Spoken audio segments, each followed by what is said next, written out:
Hi, this is Simon Buckingham from Nonvoice. This episode is all about my big hit ringtones.com.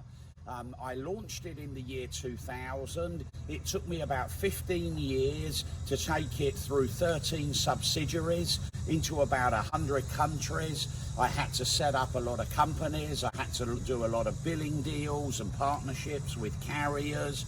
I had to hire a lot of people to manage the relationships. Everything was very different in those days.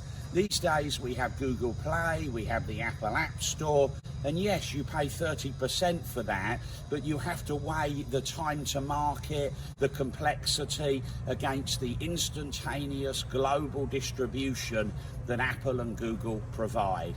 So, pros and cons. Thank you.